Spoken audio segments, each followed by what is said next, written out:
je crois, si mes souvenirs sont bons, le 9 mai 43. Dans le sens que, tout d'abord, il faut rappeler que la Tunisie, elle a été partagée en deux zones. L'Est était occupé par les Allemands et les Italiens. L'Ouest était occupé par les Alliés. Béja se trouvait du côté allié, donc il y avait toujours la France combattante, donc rattachée à une vice-résidence du KEF, que les Français ont monté de toutes pièces, pour avoir pouvoir gérer la partie qui leur appartient. Quand il y a eu le bombardement de Béja, comme l'a dit Mme Marim, les notables de la ville ont préféré sortir de la ville, mais comme les gens ne savaient pas, n'avaient pas une idée de la stratégie militaire, particulièrement c'est Abdelkrim Ben Youssef, qui est le grand-père de Mme Rim, est allé dans sa ferme du côté de Safsaf, se trouvant au nord-est de Béja. Donc, plein dans la gueule du loup, comme on dit. C'était presque la ligne entre les deux. Ce qui s'est passé, c'est que la dernière bataille que les Allemands avaient engagée contre les forces alliées, l'opération Tête de Bœuf, Ochsenkopf, qu'ils ont perdu. Donc, ils se sont repliés jusqu'à Sidensi, donc presque à, je dirais, 40 km de Béja. Et le 10 mars, on ne sait pas comment, 2 ou 3 Allemands sont venus à la ferme demander des vivres. Est-ce que c'était des pionniers? Est-ce que Ils c'était cherchaient des... Loitzen aussi. Ils voulaient savoir, ils avaient une carte. Ils cherchaient... Bon, c'était peut-être des informateurs, je ne sais pas, peut-être des déserteurs, j'en sais rien. En tout cas, on leur a donné des vivres.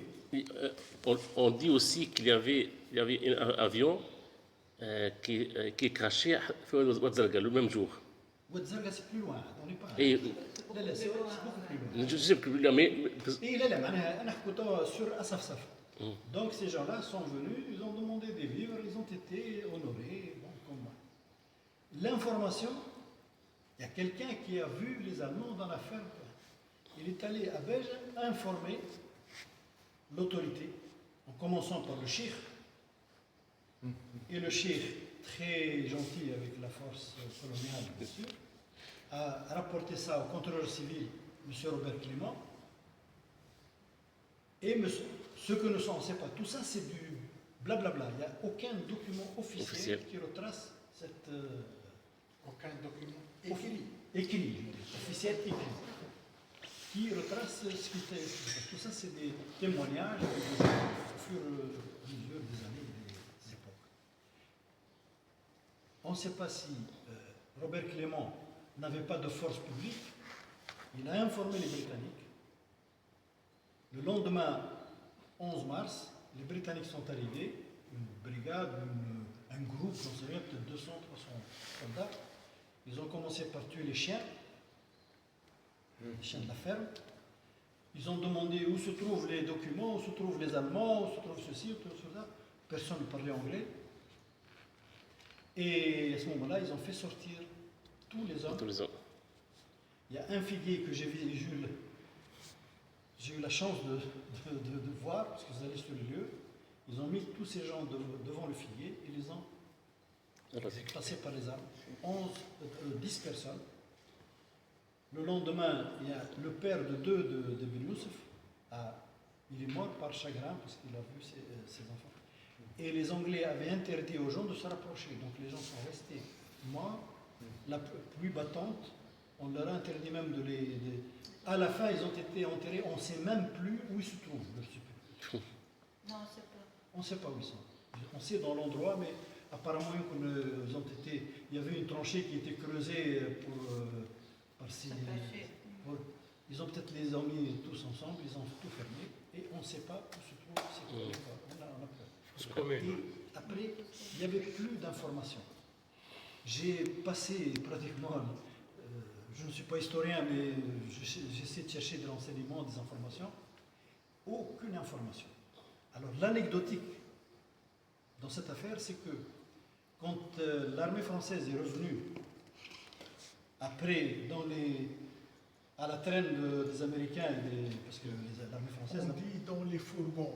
Dans les fourgons, peut-être, En français. remise en place par l'autorité, par les Alliés, il y a eu une vague de répression sans précédent, dirigée contre les Tunisiens pour accusation de collaboration.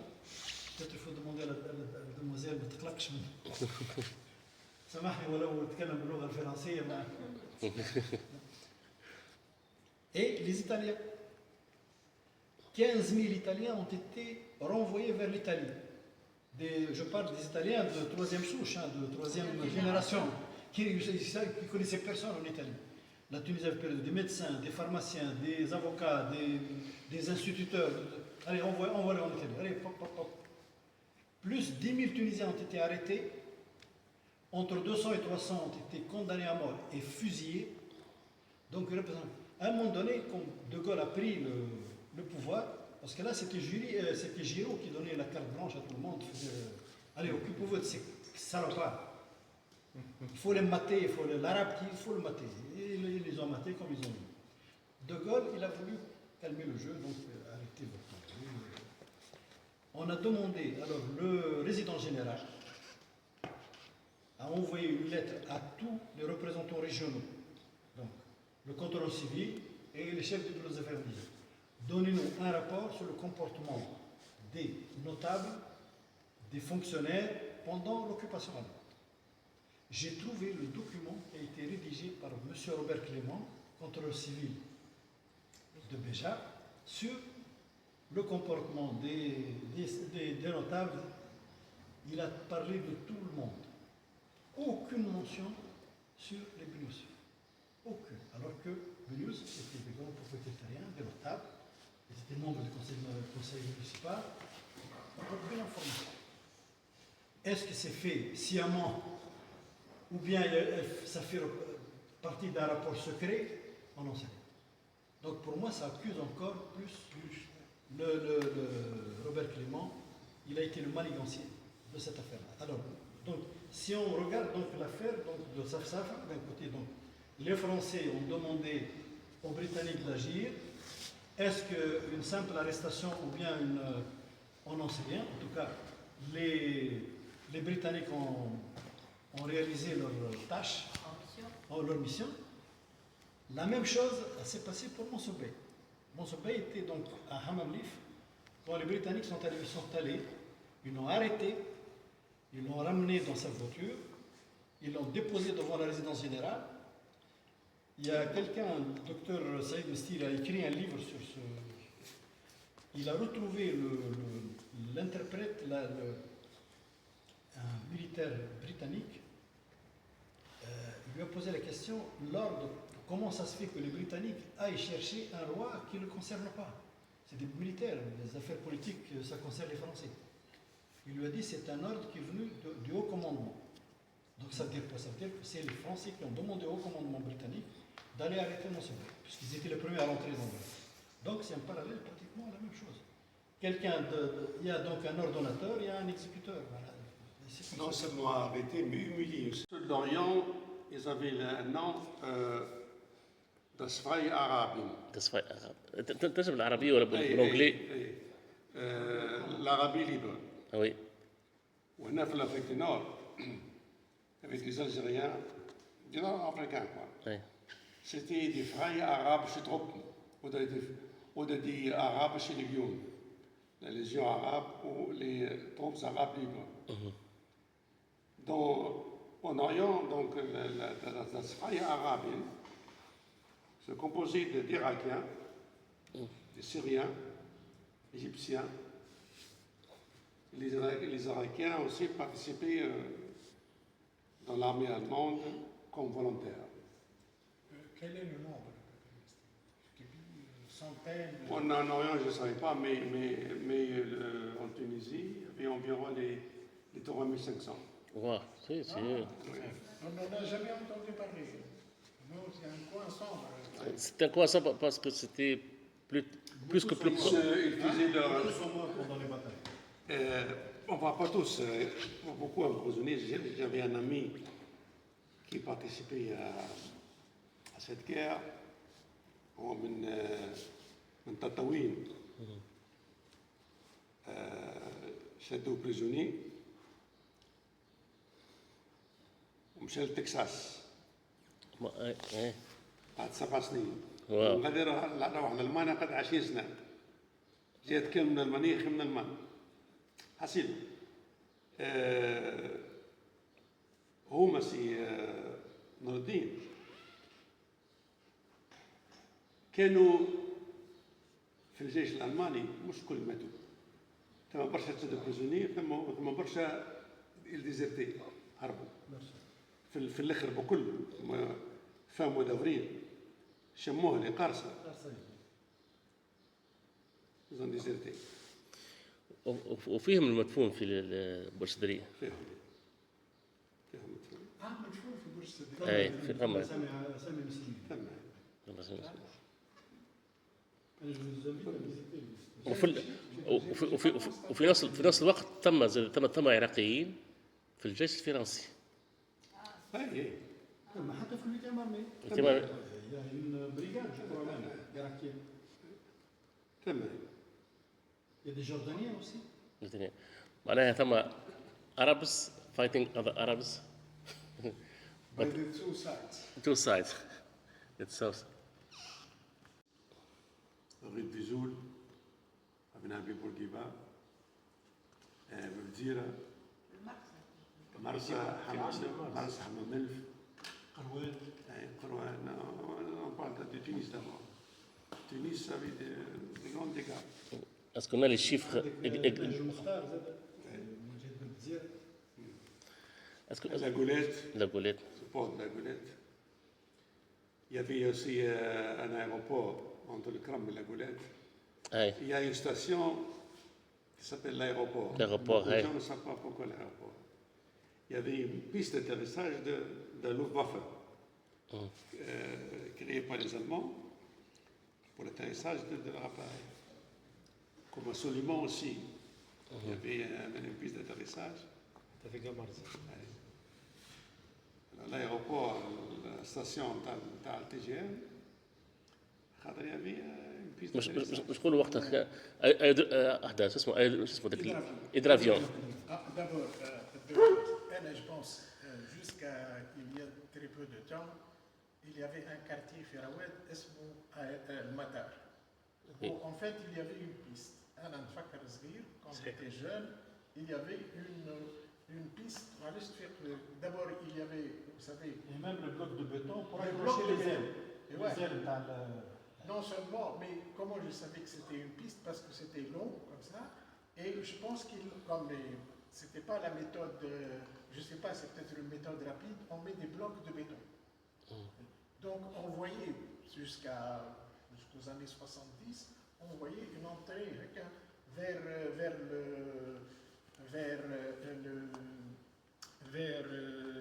Sabha.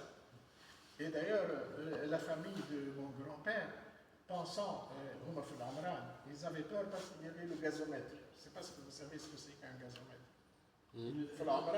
Fabrication de gaz de ville. Fabrication de gaz de ville, et c'était un gros truc. Mais est-ce qu'il existe encore le gazomètre? Je me rappelle. Non, c'est le gaz naturel. Il n'y a plus de gaz naturel. Donc il y avait le gazomètre. Comme ils habitaient à Al-Amran, ils ont eu peur. Ils ont dit le gazomètre va être touché et il va y avoir une grande explosion. Et ils sont allés du côté de Rawed. Pas tellement tort. On l'aurait même visé. Mais le problème, c'est qu'ils disaient, c'est qu'il y avait une piste, donc il y avait des bombardements à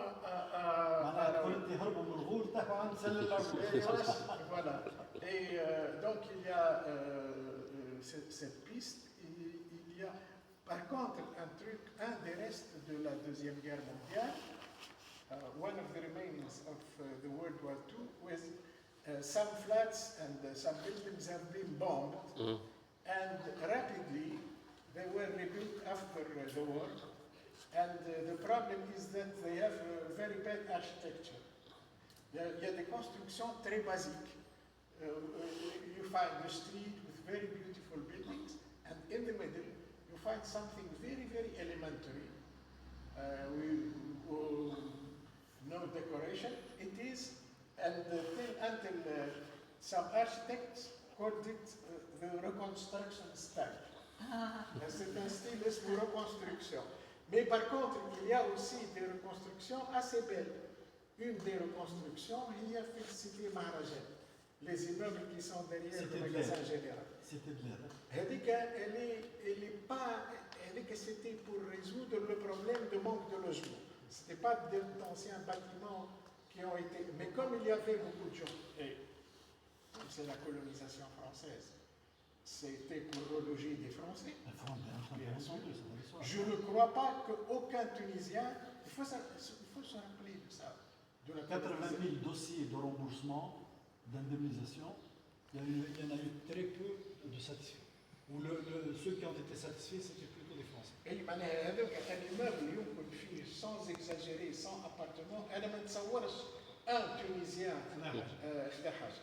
Mais c'est avec, et en plus, ça a été dénoncé dès 1930 par Bourguiba, avec les taxes des Tunisiens. Oui. So the people who got their houses, bombed in the war, they got reimbursed by the French government, but not everyone got, the Only French only French citizens. were given a new house. Les impacts في Béja. Khatari, أنا في Slimane. Moi, j'ai retrouvé un témoignage d'un Tunisien qui est parti de Slimane dans un Junker 52. Wow. Donc les Allemands avaient fait la piste de Slimane. Cette piste a été refaite et agrandie par les Américains par la suite. Il en parle ici. يقول كيفاش مشاو لسليمان وكيفاش طلع من الجنكر وكيفاش كذا. صحيح. En parlant les aérodromes, je connais quelqu'un في قمرت اللي هو خدم في الايرودروم هذايا مع الالمان معناتها. Il y avait d'autres vieux معناتها. Bon malheureusement ماتوا ما خديش التيموانياج نتاعهم. اما خدم في الايرودروم تاع قمرت اللي هو اللي يعرف قمرت تحت حي الحبيب. عرفش كي تعرفوها واحنا ماشيين للزون توريستيك ثم حي احنا نقولوا له 5 كيلومتر. هو ريالمون سيتي ان بيست داتيريساج للمسيرميس الطيارات الالمانيه المسيرميس 109 هذوك اللي فيهم لاس الحاجه لاس دو بيك فوالا الحاجه اللي كي في لا ديفيرونس بالنسبه للرودروم دو كامارت اون دي مي سي با ما عرفتش نجي با تروفي دو دوكيومون كي كونفيرم كانوا يحفروا في الجبل الخاوي سيتي ان مونتانيو كرو هو اسمه جبل الخاوي خاطر الكومبوزيسيون نتاعو كالجير الابيض كانوا يحفروا باش يحشيو الطيارات نتاعهم كيلكو كافا كانوا يحطوا فيهم الطيارات نتاعهم علاش اليوم نقول هكايا كي نخزروا لي بومباردمون اللي في الصبخه نقول واحد علاش يبومبارديو على قمرت ما فيها حتى شيء كانت زون رورال زون فلاح هما يشيرشي الايرودروم ثم une vidéo italienne de la propagande italienne c'était tourné en février 42 exactement 43 سامح مصور في جبال الفرنسيس كنت نذكروه مره ظهر لي بوستاوا في كيلكو بار انا ديجا تيليشارجي جبال الفرنسيس جبال ميليتير في قمرت ثم ان اوبيراتور ايطاليان كان يصور في دخول الطيارات الالمانيه كانوا داخلين هكايا شو قبه الهواء وجبل من قبلنا جبل الجنكر قاعدين يدوروا هكا وقت نربطوا الاحداث ببعضها معناتها فيو البومباردمون اللي نلقاو خاطر في الصبخه توا كي نمشي للصبخه ندور برشا تلقى دي ريون تاع بومباردمون كبار معناتها الاكسبلوزيف يوتيليزي سيتي باش تضرب تحصينات كبيره تضرب تحصين خاطر هما حسب بعض الحكايات اللي يحكيوهم الكبار لي زونغلي بعثوا دي زاجون هكا قالوا لابسين سفاسر زعما نساء هما يلوجوا على الرادار الالمان ويلوجوا على لي بوزيسيون المان تاع الطيارات فهمني سيتي ان بو سا الحكايه يحكيوها لي الكبار طبيعي ينجموا يزيدوا ينجموا ينقصوا الحكايه مي لازم نفهموا اللي الالمان زاد عندهم مرة حكيت لك على الكازما اللي في البحر هاي كازم ثم كازما قدام اوتيل ريزيدونس كامرت في البحر فيها معناتها فيها بورت قبل هكا وفيها دو فونيتر تاع كانون كبار ثم دو نيش دو ميترايوز فوق في جبل الرمل وين الغابه تاع قمرت بالضبط On a eu l'occasion باش حكينا فيهم ما وريتوش نزيد نشوفهم. اي تو نهار نطلعوا عليهم.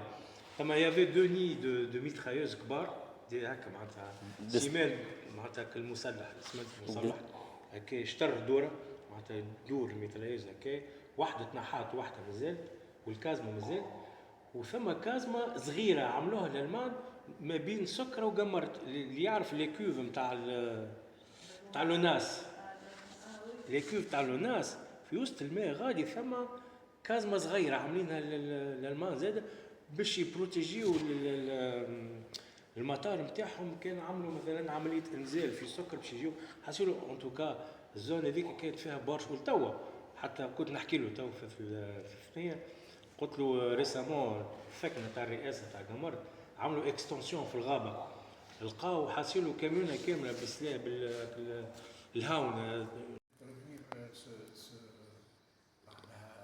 une petite fenêtre sur une autre guerre où il y a eu des milliers de morts sur les champs de bataille en Europe. Et c'est un peu la même problématique, c'est-à-dire, en fait, même, je ne sais pas, vu que les batailles ont eu lieu en Europe et accessoirement en Tunisie, on ne sait pas s'il y a eu des faits militaires. Très peu. Ce sous-marin qui était. Sfax. Voilà, Hajar. Les Tunisiens qui sont allés combattre. Oui. Oh, plein. Une belle femme à vache. Etc. On pourra l'inviter. Absolument, avec plaisir. Ça nous ouvrira. Là, où est-ce que Mohamed Deboub? عبد الدبوب bien sûr. Mohamed Deboub, c'est mon camarade de lycée. Et même. En fait, je ne me suis pas rappelé de lui au lycée, mais on prenait le même bus ensemble. Un jour, je le trouve au français. 60 ans après, je lui dis, moi je compte peut-être la main africaine, tu ne montais pas dans le bus avec moi. Mais est-ce vraiment 60 ans après? Je ne sais pas pourquoi. Il était reconnaissable, je ne sais pas. Et un garçon très charmant. Ah, très charmant. Moi, je connais. Ah oui, quand je fais l'archive nationale, souvent Ah, il est très gentil. C'est un charmant garçon. C'est un professionnel. Donc, C'est un charmant garçon. Moi, j'ai appris la méthodologie à travers ça, parce que moi, je n'ai pas la formation.